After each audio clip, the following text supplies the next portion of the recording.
na základe uznesenia Mestského zastupiteľstva a rozhodnutia vtedajšieho primátora pána Glasnáka a bola umiestnená do priestorov vtedajších technických služieb.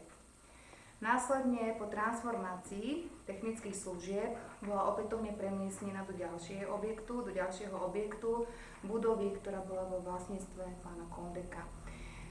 V roku 2005 mesto podalo žalobu na okresný súd v Čadci vo veci vrátenia sochy do opätovného vlastníctva mesta a v roku 2007 súčasné vedenie dosiahlo vlastne dohodu s pánom Kondekom a socha sa opätovne vrátila do vlastníctva mesta.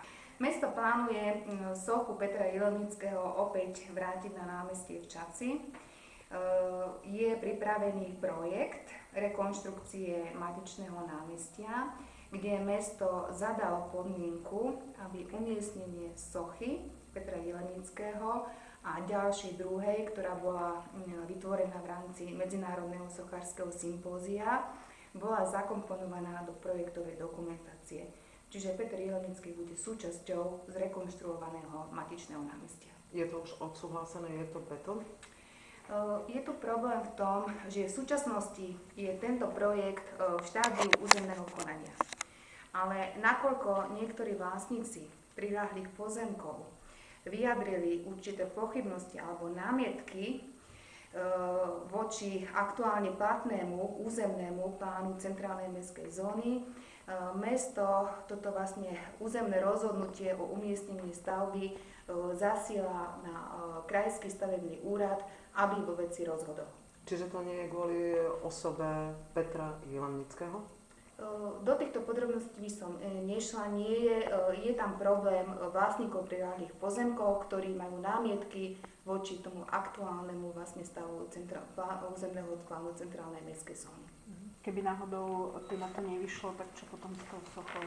Môže sa stať, že niečo? My sa nevzdávame. Ako mesto chce, aby Čadca mala konečne krásne ucelené námestie, ktoré bude miestom a strediskom života nielen Čadčanov, ale aj teda návštevníkov a stále bude rokovať o tom, aby tejto rekonštrukcii došlo.